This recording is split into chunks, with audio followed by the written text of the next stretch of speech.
నమస్తే. అదృష్టం కార్యక్రమానికి స్వాగతం. ఇంట్లో ఏదైనా మొక్క పెట్టాలంటే రకరకాల డౌట్స్ వస్తాయి. ఏ మొక్క పెడితే మంచిది, ఏ మొక్క పెడితే మంచిది కాదు, వాస్తు ప్రకారం ఆ మొక్కను ఏ ప్లేస్లో పెట్టాలి, ఇలా రకరకాల డౌట్స్ ఉంటాయి. కొన్ని మొక్కలు పెడితే మంచిది కాదు అని కూడా చాలా మంది నమ్ముతుంటారు. అసలు ఏ మొక్క వల్ల ఎలాంటి లాభం జరుగుతుంది, వాస్తుకి మొక్కకి సంబంధం ఏముందో తెలుసుకుందాం. మనతో పాటు ఉన్నారు ప్రముఖ ఆధ్యాత్మికవేత్త జ్యోతిష్యులు నాగరాజు సుద్దపల్లి గారు. గురుగారితో మాట్లాడి ఇప్పుడు ఈ మొక్కలకు సంబంధించి చాలా విషయాలు తెలుసుకుందాం మనం. నమస్తే గురుగారు. నమస్తే తల్లి. గురుగారు, ఇందాక నేను చెప్పినట్టు చాలా మందిలో ఇప్పుడు ఒక మొక్క తీసుకెళ్లి పెట్టామంటే వద్దు, ఆ మొక్క అక్కడ పెట్టొద్దు, ఆ మొక్క ఈ ప్లేస్ లోనే ఉండాలి, ఇక్కడ ఉంటేనే మంచి జరుగుతుంది. కొన్ని తీగ పారుతున్న మొక్కలు కావచ్చు, ఆ మొక్కలు ఉండకూడదని, కొంతమంది ఉండాలి అని రకరకాల వాదనలు ఉన్నాయి. అసలు ఏ మొక్క మంచిది, ఏ మొక్క పెట్టాలి, అసలు వాస్తు ప్రకారం మొక్కలకు ఉన్న సంబంధం ఏంటి గురుగారు? నమస్తే అండి అందరికీ. గురుభ్యో నమః. మీరు అడిగినట్టుగా ప్రతి మొక్క ఆక్సిజన్ ఇస్తుంది మనకి మొదట. తర్వాత ఆ మొక్కల్లో ఔషధ గుణాలు ఉంటాయి. ప్రతి మొక్కలోనూ ఔషధం ఉంటుంది. అది నీకు ఉపయోగపడుతుందా లేదా అని తెలుసుకోవటం నీ ధర్మం. అయితే ఇక్కడ ఈ మొక్క ఉండొచ్చు, ఈ మొక్క ఉండకూడదు అని చాలామంది చాలా రకాలుగా చెప్తారు. నిమ్మ చెట్టు ఉండకూడదు, అలాగే దానిమ్మ చెట్టు ఉండకూడదు, అలాగే వచ్చేసి మారేడు చెట్టు ఉండకూడదు, అలాగే బిల్వ చెట్టు, అదే బిల్వ అంటే మారేడు, తర్వాత వచ్చేసి మన జిల్లేడు చెట్టు ఉండకూడదు. ఇలాంటి రకరకాలైనటువంటి ప్రశ్నలు చాలామందిలో ఉన్నాయి. అయితే మీ అందరికీ నేను చెప్పే సమాధానం ఏంటంటే, వినాయక చవితి రోజున మీరు చెప్పేటువంటి ఏవైతే ఉండకూడదు అంటున్నారో ఆ మొక్కల ఆకులన్నీ కోసుకొచ్చి వినాయకుడి దగ్గర పెడతారు. 21 రకాలైనటువంటి పత్రాలు ఏకవింశతి పూజ అనే పేరుతో వినాయక చవితికి పెడతారు. ఈ పత్రి అనేటువంటిది వీటిల్లో దానిమ్మ, ఈ దానిమ్మ ఉండకూడదు అంటారు. ఓకే, అలాగే మన అర్కపత్రము అంటాం, దాన్ని జిల్లేడు అంటారు, జిల్లేడు ఉండకూడదు అంటారు. ఓకే, ఇలా రకరకాలుగా చాలా ఉన్నాయన్నమాట. ఇది మనుషులకు ఉన్నటువంటి దౌర్భాగ్యము అని చెప్పాలి. ఏ చెట్టు కూడా మీకు దాని గురించి తెలుసుకుంటే హాని చేయదు, మేలు చేస్తుంది. మొదట తెలుసుకోండి, అంతే తప్ప తెలుసుకోకుండా అది ఉండటం వల్ల ఇలా జరిగింది అనుకోవటం మన కర్మ అనుకోవాలి. చెప్పేవాళ్ళు అలా చెప్తారు. వాస్తు అంటే ఇంట్లో ఉన్నటువంటి ఒక స్థలాన్ని నిర్దేశించి దాన్ని గృహంగా నిర్మించుకొని అందులో ఎంతమంది ఉంటారు, వాళ్ళకి ఎంత ఆక్సిజన్ కావాలి, ఎంత వెలుతురు కావాలి, దాని వలన వాళ్ళకి ఏ విధంగా ఆరోగ్యంగా ఉంటారు గాలి వెలుతురు వలన అని చెప్పబడేటువంటి దాన్ని వాస్తు అంటారు. ఒకప్పుడు వాస్తు అనేటువంటి దాన్ని ఈ రోజున మన వాళ్ళు ఇంజనీరింగ్ అంటున్నారు, సివిల్ ఇంజనీరింగ్. అయితే ఈ సివిల్ ఇంజనీరింగ్లో ఒకప్పట్లాగా ఇప్పుడు జనాభా ఎక్కువైపోయారు, స్థలం తక్కువైపోయింది, ఉన్న దాంట్లోనే గాలి వెలుతురు వచ్చే మాదిరిగా కన్స్ట్రక్ట్ చేసుకొని ఉండటం మంచిది. అలా కాకుండా మన వాళ్ళు ఇలాగే ఉండాలి, ఈ పక్కే ఉండాలి, ఇంట్లో ఏడే ఉండాలి, ఇది చాదస్తం అంటారు దాన్ని. ఒకప్పుడు రైతులు ఏం చేసేవాళ్ళు అంటే వాళ్ళకి చాలా లిమిటెడ్గా వ్యవసాయ సామాను ఉండేది. ఒకరింట్లో ఒకటి ఉంటే ఇంకొకరి ఇంట్లో ఒకటి ఉండేది. అప్పుడు ఏం చేసేవాళ్ళంటే ఒకరికొకరు సాయం చేసుకుంటూ వాళ్ళ ఇంట్లో ఇవి వీళ్ళకి, వీళ్ళింట్లో వాళ్ళకి పండినా కూడా అలాగే ఒకరికొకరు సాయం చేసుకునేవాళ్ళు. దానివల్ల ఏంటంటే అనుకూలంగా ఆ వ్యవసాయానికి సంబంధించినటువంటి వస్తువులు ఎక్కడెక్కడ పెట్టుకోవాలో, ఏ విధంగా ఉంచుకోవాలో పెట్టుకునేవాళ్ళు. దానివల్ల వస్తువు ఎక్కడ ఉండాలా అని చెప్పేదాన్ని వాస్తుగా ఆ రోజున చెప్పారు. కానీ ఇప్పుడు వ్యవసాయం తగ్గిపోయింది, ఇప్పుడు పట్టణాలు పెరిగిపోతున్నాయి. ఈ పట్టణాల్లో మన కర్మ ఏమిటంటే అపార్ట్మెంట్స్ అయిపోయినాయి. ఈ అపార్ట్మెంట్స్లో గాలి వెలుతురు రాదు, కానీ వీళ్ళు మాత్రం ఇది ఇక్కడ ఉండాలి, ఇది ఇక్కడ ఉండాలని గాలి వెలుతురు రావటమే వాస్తు అంటే. ఎందుకంటే వెలుతురు అనేటువంటిది అంటే మనకు వచ్చేటువంటి సూర్యకాంతి ఏదైతే ఉందో గృహంలోకి ప్రవేశించకపోతే ఆ ఇంట్లో అనారోగ్యం అనేది ఖచ్చితంగా ఉంటుంది. ఎందుకంటే ఈ వర్షాకాలం చూడండి, ఎప్పుడు లేని విధంగా ఈ సంవత్సరం విపరీతమైన వర్షాలు ఉన్నాయి. దానివల్ల బట్టలారు, గాలి రాకపోతే, ఎండ రాకపోతే బట్టలారు, ఇల్లు వాసన ఎలా వస్తుంది? దానివల్ల బ్యాక్టీరియా తయారవుతుంది. ఈ బ్యాక్టీరియా వల్ల మనందరికీ కూడా ఇబ్బంది కలుగుతుంది. కాబట్టి ఇక్కడ ఈ బ్యాక్టీరియాలు రాకుండా ఉండటం కోసం గాలి వెలుతురు అనేటువంటివి ఉండటం కోసం వాస్తు అనేటువంటి చెప్పారు. ఇంకపోతే ఈ మొక్కలు వచ్చేసి ఏమిటంటే, ఈ మొక్కలు ముఖ్యంగా ఆక్సిజన్ని మనకి బాగా సప్లై చేస్తాయి. మనం ఆరోగ్యంగా ఉండాలి అంటే ఆక్సిజన్ని బాగా సప్లై చేస్తాయి. ఇందులో ఆరోగ్యానికి ఏ విధంగా ఒక్కొక్క మొక్క ఉపయోగపడు 21 రకాల మొక్కలు చెప్పుకున్నాం. 21 రకాల మొక్కలు ఏమిటి అంటే ముందులో వీటిలో మాచిపత్రం అంటాం. ఈ మాచిపత్రం అంటే దవనం అంటాం. దవనం స్మెల్ వస్తుంది. అది చూడటానికి చామంతి ఆకులాగా ఉంటుంది. దవనం అంటాం. ఈ దవనం ఏంటంటే సహజంగా మంచి వాసనతో పాటుగా ఇది శరీరం మీద ఉండేటువంటి బొల్లి, అలాగే కుష్టు వ్యాధి అంటారు కదా మన వాళ్ళు, లెప్రసీ, దానికి సంబంధించినటువంటి వాటికి, నరాల సంబంధించినటువంటి వ్యాధులకి, అలాగే మన ఉబకాయం లావుగా ఉండేటువంటి వాళ్ళకి ఇది ఉపయోగపడుతుంది ఆయుర్వేదం పరంగా. అలాగే రెండోది వచ్చేసి బృహస్పతి పత్రం అంటాం. ఈ బృహస్పతి పత్రాన్ని వాకుడాకు అంటారు. ఈ వాకుడాకు వచ్చేసి మన వాళ్ళందరికీ కూడా ఆయాసాన్ని, దగ్గు, జలుబు వీటన్నిటితో పాటుగా బాలింతలకి చాలా గొప్ప వరంగా చెప్తారు ఈ చెట్టుని. కాబట్టి అనేక రకాలైనటువంటి వ్యాధులకి ఇది దివ్య ఔషధంగా పనిచేస్తుంది వాకుడాకు. ఇంకా మూడోది వచ్చి బిల్వపత్రం, మనం చెప్పుకునే మారేడాకు అంటాం.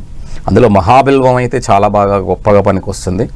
ఈ బిల్వ ఆకుకు వచ్చేసి కీళ్ళ సంబంధమైన వ్యాధులు, మన మధుమేహంతో పాటుగా అంటే డయాబెటీస్తో పాటుగా, అలాగే రోగనిరోధక శక్తిని పెంచుతుంది, జీర్ణక్రియని వృద్ధి చేస్తుంది.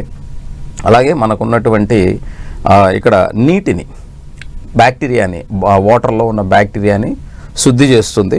అలాగే సూక్ష్మక్రిముల సంహారిణిగా చాలా బాగా అద్భుతంగా పనిచేస్తుంది. దుర్వాసనను పోగొడుతుంది. దుర్వాసనని పోగొడుతుంది. అలాగే ఈ తర్వాత మనం గరిక అని చెప్పుకునేటువంటి దుర్వార యుగ్మం అంటాం, దాన్ని గరిక అని చెప్తారు. ఈ గరికకు ఉన్నటువంటిది గడ్డేని తీసి పారాయకండి ఆయన ఎన్నోసార్లు చెప్పాను. ఈ గడ్డి మొక్కే కదా అని చెప్పి తీసేస్తే చాలా నష్టపోతారు. రక్తశుద్ధి చేస్తుంది ఇది.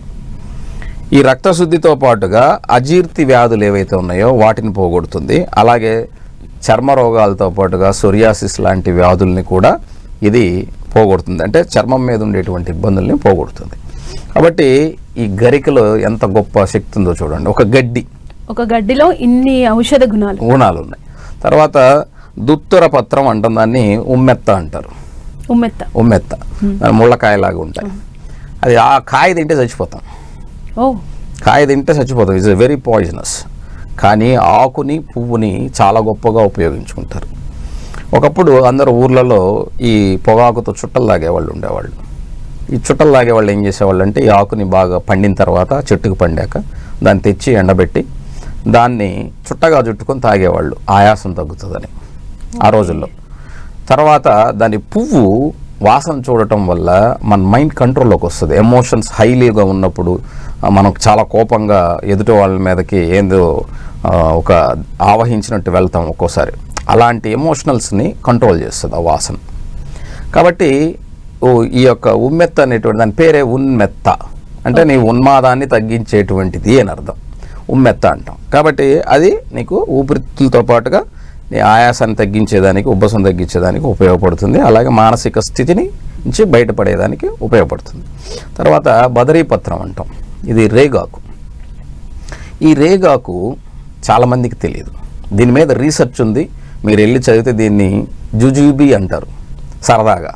దాన్ని అంటే దాని పేరు జుజుబీ. చైనాలో వాటిల్లో మన నాటు రేగుపళ్ళు మీద ఒక రీసెర్చ్ ఉంది. టర్కీ యూనివర్సిటీ వాళ్ళు ఒక రీసెర్చ్ చేశారు. ఇరాన్ వాళ్ళు, టర్కీ కాదు, ఇరాన్, టెహ్రాన్లో యూనివర్సిటీ ఉంది, వాళ్ళు రీసెర్చ్ చేశారు. ఆ రీసెర్చ్ మీరు గూగుల్కి వెళ్ళి చదివితే దొరుకుతుంది. రేగిపండు ఈ రోజు నుంచి రేటు పెరిగిపోద్ది ఉన్నోళ్ళు అంటే. ఎందుకంటే క్యాన్సర్కి అది మందుగా పనిచేస్తుంది. డైలీ 5 ఆకులు ఒక మిరియం గింజ నూరుకొని మింగగలిగితే మన శరీరంలో గట్ సిస్టమ్ లోపల ఉండేటువంటి ఈ యొక్క ఇబ్బందులు ఏవైతే ఉన్నాయో వాటి నుంచి ఈ రేగిపండు చాలా గొప్పగా పనిచేస్తుంది. అలాగే రేగాకు నూరి చర్మానికి పూసుకుంటే చర్మ వ్యాధుల నుంచి కూడా ఉపశమనం దొరుకుతుంది, మంచి నిగారింపు వస్తుంది. తర్వాత అపామార్గ పత్రం అంటాం. ఇది ఉత్తరాయణి చెట్టు. ఇది అందరికీ తెలిసినటువంటిది. ఇది కూడా దగ్గుకి, ఆయాసానికి, సీజన్లో వచ్చేటువంటి వాటికి. అలాగే దాని వేరుని తీసుకొని మనం రసం తాగితే డయాబెటీస్ తగ్గుతుంది. తర్వాత వచ్చేసి తులసి. మనందరికీ తెలిసినటువంటి తులసి ఇళ్లల్లో ఉంటుంది. ఈ తులసి కృష్ణ తులసి ఉండాలా, రామ తులసి ఏమంటారు, లక్ష్మీ తులసి ఉండాలా, ఈ రెండు కలిపి పెడితే కళ్యాణం చేయాలా, ఈ పిచ్చి పిచ్చి ఆలోచనలు చాలా ఉంటాయి అన్నమాట అందరికీ.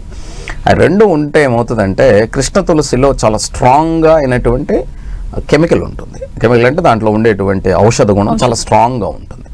లక్ష్మీ తులసి కన్నా కృష్ణ తులసిలో చాలా గొప్పగా ఉంటుంది. అలాగే ఈ తులసిలో చాలా రకాలైనటువంటి బేసిల్ కుటుంబానికి చెందినవి చాలా రకాలు ఉన్నాయి. మాకు అడవిలో అంటే పొలాల గట్ల మీద ఉంటుంది, అది చాలా స్ట్రాంగ్గా ఉంటుంది. మేము చిన్నప్పుడు ఏం చేసేవాళ్ళం అంటే నోరు వాసన వస్తుంటే ఆకు తాటాకు ఉండేది, దాన్ని చించి రెండు కలిపి నవిలేవాళ్ళం. ఆ తాటాకుని విజయపత్రము అంటారు. దానివల్ల ఏంటంటే మంచి వాసన వచ్చేదన్నమాట, బ్యాక్టీరియా పోతుంది. ఈ తులసి ఆకు వల్ల శరీరంలో ఉష్ణం తగ్గుతుంది, మంచి ఆక్సిజన్ వస్తుంది, జలుబు దగ్గు లాంటి సీజనల్గా వచ్చేటువంటివి పోతాయి. తర్వాత చూతపత్రము అంటే మామిడాకులు. ఈ మామిడాకులు మనం ప్రతి శుభకార్యం నందు ఇంటికి కడతాం, గుమ్మాలకి. ఎందుకంటే ఎక్కువ రోజులు ఉంటాయి, ప్లస్ ఆక్సిజన్ బాగా ఇస్తుంది. తర్వాత మనకి ఆ చిగుళ్ళు కానీ తింటే చాలామందికి చిగుళ్ళ నుంచి రక్తం రావటం ఇలాంటివి జరుగుతూ ఉంటాయి. విరేచనాలు అప్పుడు కానీ ఇవి తింటే విరోచనాలు కట్టుకుంటాయి, అలాగే రక్తం రావటం చిగుళ్ళ నుంచి ఆగుతుంది, అలాగే మంచి వాసన వస్తూ ఉంటాయి. తర్వాత మనకి కరవీర్య పత్రం అనేటువంటిది ఉంది, దీన్ని గన్నేరు అంటారు. దాని లోపల ఉన్న పప్పు తింటే చచ్చిపోతాం, గన్నేరు పప్పు అదే చెప్తారు. సినిమాల్లో కూడా చెప్తారు, అన్ని పప్పులు వదిలే గన్నేరు పప్పు తింటే అయిపోద్ది కదా గురుగారు అంటారు. అలాగే గన్నేరు పప్పు అనేటువంటిది గన్నేరు కాయలో ఉంటుంది, గన్నేరు కాయ తింటే చనిపోతాం. కానీ పువ్వులు చాలా మంచి వాసనతో మనల్ని మైమరిపిస్తుంది, చాలా బాగుంటుంది నిజంగా మీరు దాన్ని స్మెల్ చేయగలిగితే. అయితే ఇవి మనకి చర్మంలో వచ్చేటువంటి గడ్డలు పుళ్ళు వీటిని తగ్గడానికి దాని వేరు బెరడు తీసి దాన్ని కషాయంలా చేసి ఆయుర్వేద వైద్యులు వాడుతూ ఉంటారు. బాబు నేను చెప్పాను వాడకండి నాయన, దయచేసి అది మీ డాక్టర్లని కనుక్కొని వాడుకోండి, అంతే తప్ప మధ్యలో గురువుగారు చెప్పారని చెప్పి నా మీద తోసేయమాకండి. ఇందులో ఏముంది అన్నది మాత్రం చెప్తున్నా. తర్వాత విష్ణుకాంత పత్రం అంటాం, ఇది పొద్దుటిరు ఆకు, మన పొద్దుటిరు పూలు ఉంటాయి కదా దాని ఆకు అనమాట. దీని మీద పరిశోధనలు ఏం చెప్తున్నాయంటే స్కిన్ కేర్కి బాగా ఉపయోగపడుతుంది. తర్వాత దామిడి పత్రం అంటే దానిమ్మ ఆకు. అసలు దానిమ్మ చెట్టు వాస్తుకి అస్సలు ఉండకూడదండి, ఇంటి ముందు అస్సలు ఉండకూడదని చెప్పినటువంటి చాలా మంది వీడియోలు చూస్తూ ఉంటాం. ఉండకూడదని అయితే ఇవి ఎందుకు మన వాళ్ళు ఇంట్లో ఎందుకు పూజ రోజే తెచ్చిపెట్టుకోవాలి. సినిమాలో చెప్పినట్టుగా అశ్వత్థ వృక్షం అంటే రావి చెట్టు పక్కనోడు గోడ మీద ఉంటే పూజ చేస్తాం, అదే మన ఇంటి గోడ మీద ఉంటే పీకేస్తాం. అంటే వాడు నాశనం అయిపోవాలి, మనం బాగుండాలి కదా. అలాంటి మనస్తత్వాలు ఎప్పుడు పోతాయో అప్పుడు మానవ జాతి బాగుంటుంది. అయితే ఈ దామిడి వాంతులు విరోచనాలను వీటిని అరికడుతుంది. అలాగే దానిమ్మకాయ నాటుకాయల దాని తొక్క ఏదైతే ఉందో దాన్ని మనం చక్కగా కాల్చి బూడిచ్చేసి కలర్గా వేసుకోవచ్చు, హెయిర్ కలర్. మీరు దానిమ్మ కాయను ఒల ఉండి చేయి నల్లగైపోద్ది, కలర్ మారిపోతుంది, చేయి నల్లగైపోతుంది, అలాగే జుట్టు నల్లబడుతుంది. సో ఇలా మనం వాడుకునే దాన్ని బట్టి ఉంటుంది. తర్వాత మనకి శరీరంలో ఉన్న క్రిముల్ని నాశనం చేస్తుంది. మీ అందరికి ఇంకొక విషయం చెప్తాను, దానిమ్మకాయల రసం ఇత్తనం నలగకుండా జస్ట్ ఆ ఇత్తనాలని ఇలా క్రష్ చేస్తే వచ్చేటువంటి రసం ఏదైతే ఉందో జ్వరం తగిలినప్పుడు మనకి ప్లేట్లెట్స్ పడిపోతున్నాయి అన్నప్పుడు ఉదయం సాయంత్రం ఒక 200 ml కానీ తాగితే మీ ప్లేట్లెట్స్ ఇలా లెగుస్తే పైకి. దానికి నేనే సాక్ష్యం, ఎందుకంటే నాకు అలా బాగలేనప్పుడు మా దగ్గర శేషు గారు అని ఒక ఆయన ఉండేవాడు, ఆయన లేడు ఇప్పుడు, పరంపది వెళ్ళిపోయాడు ఆయన. ఎందుకు గురుగారు ఇక్కడ వచ్చి కూర్చున్నారు అంటే ఇట్లా ప్లేట్లెట్స్ పడిపోతున్నాయి అంటే, అయ్యో దానికి ఎందుకండి దానిమ్మ జ్యూస్ తాగండి నేను తెచ్చిస్తానని చెప్పేసి రాత్రి లేని ప్లేట్లెట్స్ ఈరోజు 2 సార్లు తాగిన దానివల్ల రాత్రి మళ్ళీ బ్లడ్ ఇస్తే తెల్లారి చెక్ చేస్తే ప్లేట్లెట్స్ అలా లేచి ఉన్నాయి. ఆయన ఒకటే ఇప్పుడు వారం రోజులు తాగండి, గొడవ లేదు ఈ సీజన్లో, ఎప్పుడు ప్లేట్లెట్స్ పడిపోవు జ్వరంలో ఉన్నప్పుడు అని. దానిమ్మ అంత మంచిది, మరి అలాంటి దాన్ని ఇంట్లో పెంచొద్దని చెప్తారా? ఏమన్నా తెలివి ఉందా? కాబట్టి చాలా విశేషమైనటువంటిది దానిమ్మ చెట్టు కూడా. తర్వాత మనకి దేవదారు చెట్టు అని అంటారు. ఈ దేవదారు ఆకు వచ్చేసి మనకి ఇక్కడ దొరకదు, అది హిమాలయ ప్రాంతాల్లో వాటిల్లో దొరుకుతుంటుంది. శరీరంలో వేడిని తగ్గించేదానికి బాగా ఉపయోగపడుతుంది. తర్వాత మనందరికీ తెలిసినట్టు మర్మం, చిన్న ఆకులు ఉంటాయి మర్మం.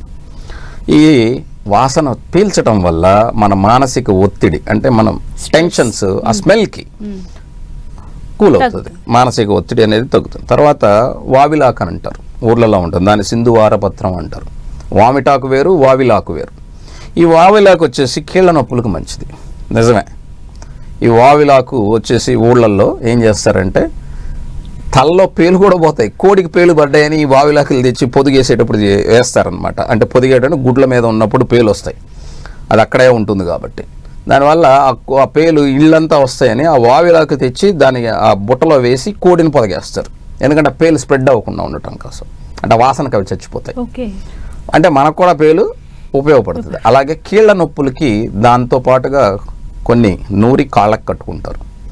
కీళ్ళ నొప్పులు ఉపశమనం పొందుతుంది. ఇకపోతే జాజికాయ ఆకు, మనందరికీ తెలిసినటువంటి జాజి పత్రం, ఇది కూడా స్త్రీకి ఉన్నటువంటి సహజమైనటువంటి ఇబ్బందులకి, అలాగే ఆడవాళ్ళకు ఉండే ఇబ్బందులకి, చర్మ వ్యాధులకి ఇది చాలా చక్కగా ఉపయోగపడుతుంది. జాజికాయ కూడా అందుకనే మనం తాంబూలంలో తింటాం జాజికాయ వేసుకొని.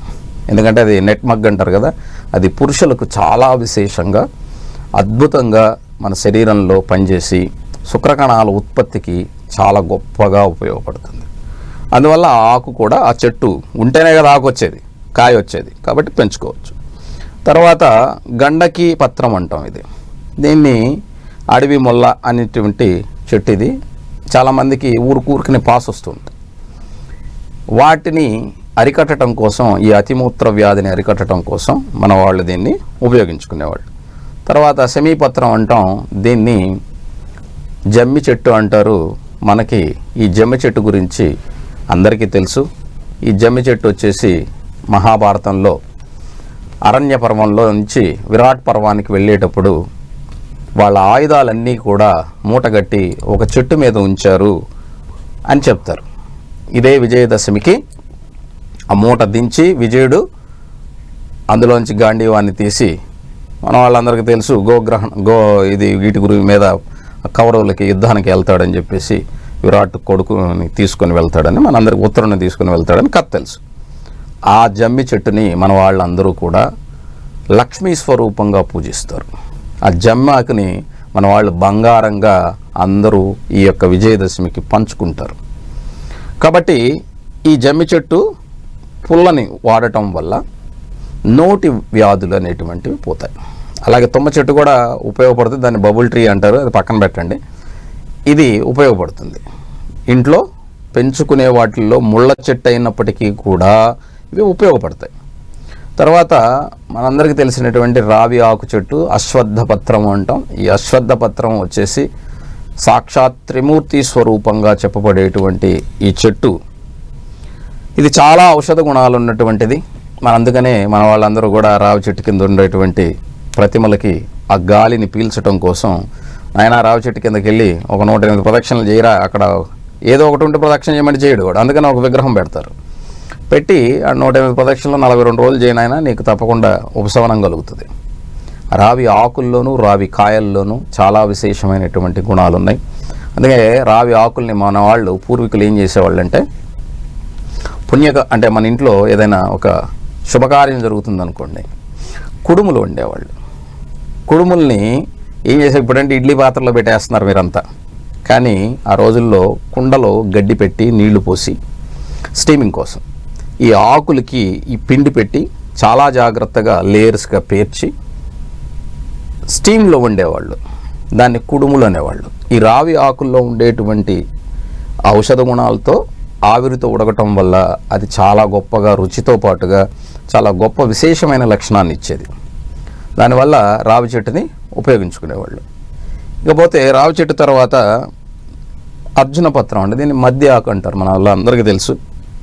ఇది గుండె సంబంధించినటువంటి ఆరోగ్యానికి, బ్లడ్ థిక్గా ఉన్నటువంటి బ్లడ్ని, అంటే ఎక్కడైనా క్లాటేజెస్ లాంటివి ఉన్నా కూడా ఈ మధ్య ఆకును వాడుకోవటం వల్ల, సరైన పద్ధతిలో వాడుకోవటం వల్ల, అది డాక్టర్గా తెలిసిన ఆయన, మీరు ఎట్లా అంటే అట్లా చేయమాకండి దయచేసి, మళ్ళీ చెప్తున్నాను, ఇది చాలా ఉపయోగపడుతుంది. అలాగే ఇంకపోతే జిల్లేడు. ఈ జిల్లేడు చెట్టు పాలు కళ్ళల్లో పడితే చాలా ఇబ్బంది. అందుకని దూరంగా ఉంచుకోవాలి. కానీ దాని గురించి చెప్పాలి. అసలు పెంచుకోకూడదు అంటే అలాగా. ఆ ఆకుని చిన్నప్పుడు ఏం చేసేవాళ్ళు అంటే, దానికి నిప్పుల మీద వాడ్చి రసం తీసి జలుబున్న ముక్కులో ఒక్కొక్క డ్రాప్ వేసేవాళ్ళు చిన్నపిల్లలకి. బాగా జలుబు చేసేసి అది ఇబ్బందిగా ఉన్నప్పుడు, ముదిరిపోయి ఇబ్బందిగా ఉన్నప్పుడు, సైనస్ ప్రాబ్లం ఉన్నప్పుడు చేసేవాళ్ళు. అలాగే ఇది చర్మ వ్యాధులతో పాటుగా నరాల బలహీనత ఉన్నటువంటి వాళ్ళకి చాలా బాగా పనిచేసేది. కాబట్టి అది వాడుకోవటం తెలియాలి ప్రతిదీ. ఇలా 21 రకాల పత్రాలని మన పూర్వీకులు ఎందుకు చెప్పారు అంటే ఇవన్నీ పెంచుకోదగనివి కాకపోతే, ఇప్పుడు రేగి చెట్టు ఉంది, ముళ్ళు ఉంటాయి, దూరంగా పెంచుకోవాలి, ఉండకుండా అసలు ఉండకూడదంటే ఎలాగా? ఆ రేగి పళ్ళు చాలా విశేషము, రేగి ఆకు విశేషమైనటువంటిది. అలాగే ముళ్ళుండేటువంటి చెట్లు చాలా ఉన్నాయి. ఈ ముళ్ళుండేటువంటి ప్రతి చెట్టు కూడా దివ్యమైన ఔషధంగా పనిచేస్తుంది.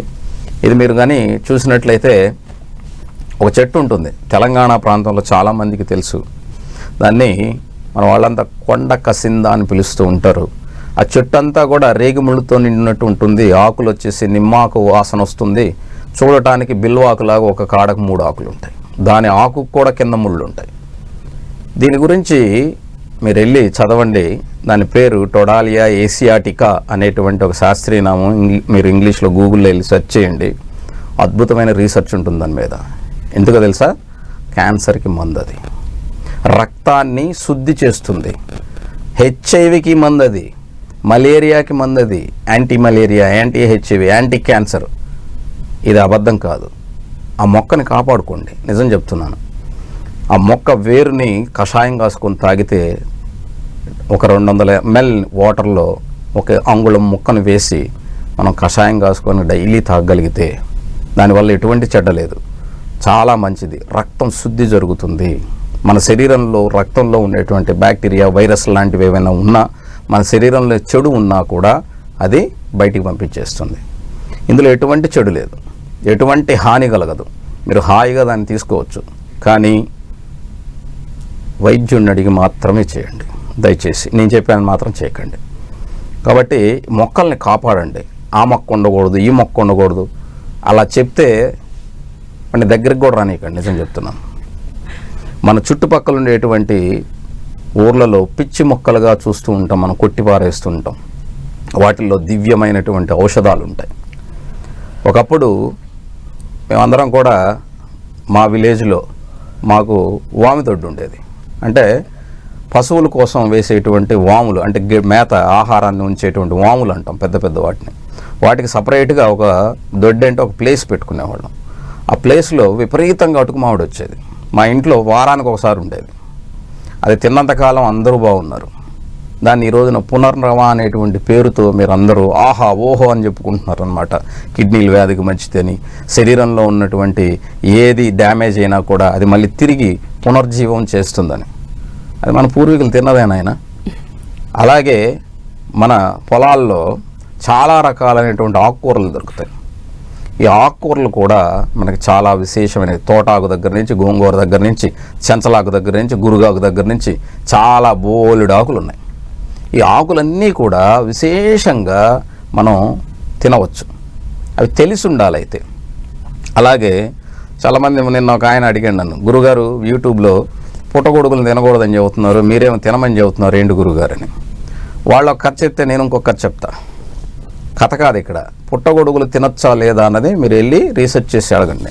కీమోథెరపీ చేసేటువంటి క్యాన్సర్ పేషెంట్స్లో ఈ పుట్టగొడుగుల యొక్క జ్యూస్ను తాగటం వల్ల ఇమ్యూనిటీ పెరుగుతుంది అన్నటువంటి ఒక అద్భుతమైనటువంటి సత్యం బయటపడింది. సో ఇమ్యూనిటీ సిస్టమ్ సరిగ్గా లేనటువంటి వాళ్ళు పుట్టగొడుగులు తినటం వల్ల వాళ్ళకి డి విటమిన్తో పాటుగా మంచి ఫైబర్ దొరుకుతుంది. సో ఇది తినకూడదని ఎవరు చెప్తాడు? మా అమ్మ చెప్పేది, చిన్నప్పుడు అరణ్యవాసంలో సీతమ్మదేవి ఉన్నప్పుడు పెరుగన్నాన్ని చీమల కోసం వదిలేసిందట. ఆ చీమలు చెదలు ఎత్తుకెళ్ళి వాటిని దాచిపెట్టుకోవటం వల్ల అది పుట్టగొడుగుగా వచ్చిందని మా అమ్మ చెప్పేది నాకు. మరి అది ఎక్కడ ఉందో నాకు తెలియదు. కాబట్టి నేను ఊరికే కథలాగా వినేవాడిని. ఆమె చెప్తుంటే ఏదో ఒకటి చెప్తూ ఉండేది ఆమె పాపం. కాబట్టి దాన్ని పుట్ట మీద వచ్చేదాన్ని పుట్టకూడు అని చెప్పేవాళ్ళు. అంటే సీతమ్మ వారి అన్నం పెట్టడం వల్ల, అంటే అన్నాన్ని కూడు అని పిలుస్తారు పాత భాషలో. ఈ కూడు ఈ విధంగా తయారైందని చెప్పేవాళ్ళు. అంటే ఫంగస్ ఏర్పడి ఆ విధంగా. మీరు చూసినట్లయితే మనకు పెన్సిల్ ఇంజెక్షన్ దగ్గర నుంచి ప్రతిదీ శిలీంధ్రమే, ఫంగస్ కూడా శిలీంధ్రమే. ఇది మానవ జాతికి ఉపయోగపడేటువంటిది, అద్భుతమైనటువంటి ఔషధంలా పనిచేస్తుంది. రిషి అనేటువంటి ఒక మష్రూమ్, అలాగే డీర్ హార్న్ షేప్డ్ రిషి అనేటువంటి ఇంకో మష్రూమ్ ఉంటుంది. నేను చెప్పేవన్నీ మీరు నమ్మాల్సిన అవసరం లేదు. ఒకసారి గూగుల్లో దాని మీద ఏం రీసెర్చ్ ఏ ఇన్స్టిట్యూషన్ చేసింది, అందులో ఏ విధమైనటువంటి ఔషధాలు ఉన్నాయి, అవి ఎందుకు ఉపయోగపడతాయి, ఇవన్నీ ఉన్నాయి. మీరు చక్కగా చదువుకోండి, జ్ఞానాన్ని తెచ్చుకోండి. ఎలా ఉపయోగించాలో డాక్టర్ని అడిగి మాత్రం తెలుసుకోండి. దాని గురించి తెలిసిన వాళ్ళు డాక్టర్స్ ఉంటారు, వాళ్ళని అడిగి తెలుసుకోండి. అలా మొక్కలు అలాగే తినే ఆహారంలో అది తినకూడదు, ఇది తినకూడదు, ఇది ఇక్కడ ఉండాలి, అది ఎక్కడ ఉండాలని చెత్త మానేయండి. దానివల్ల మానవ జాతి మనుగోళ్ళలోకి ముందుకు వెళ్ళాలి జ్ఞానంతో తప్ప అజ్ఞానంతో వెళ్ళకండి. అరటి చెట్టు ఇంట్లో ఉంటే అది ఒక గెలేస్తుంది, కొట్టేయండి, వద్దు, అది మంచిది కాదని. కానీ ఈ చెప్పే ఆయన మాత్రం ఇంట్లో పెట్టుకొని రోజు అరిటాకులో భోంచేస్తాడు, తెలుసు కదా మీకు. తర్వాత దాన్ని కొట్టేశాక అరటి బొంది అంటారు, లోపల ఉండేటువంటి స్టెమ్, దాన్ని బాగా కోసుకొని హై ఫైబర్ ఉండేదానికి పెరుగులో వేసుకొని చక్కగా వండుకొని తింటారు. ఎందుకయ్యా ఇలాంటివన్నీ నమ్ముతారు? మంచి నమ్మండి, అందులో అద్భుతమైనటువంటి ఫైబర్ ఉంది. అరటి చెట్టులో కొట్టేస్తే కూడా అది కాయగా అయిపోయినా పర్వాలేదు, దాని ఆకు ఉపయోగపడుతుంది, చక్కగా ఉపయోగించుకోవచ్చు.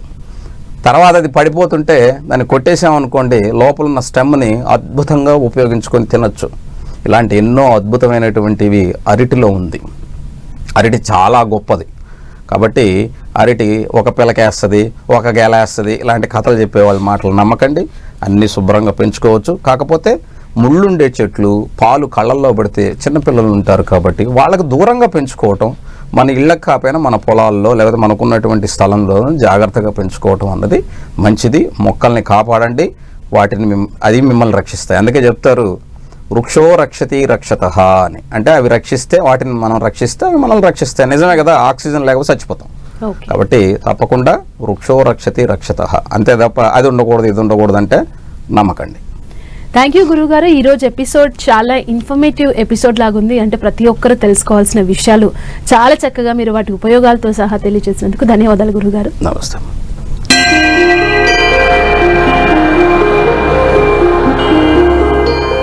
చూశారు కదా, ఇది వాటి అదృష్టం కార్యక్రమం. మరో కార్యక్రమంతో మళ్ళీ కలుద్దాం. చూస్తూనే ఉండండి 10 TV.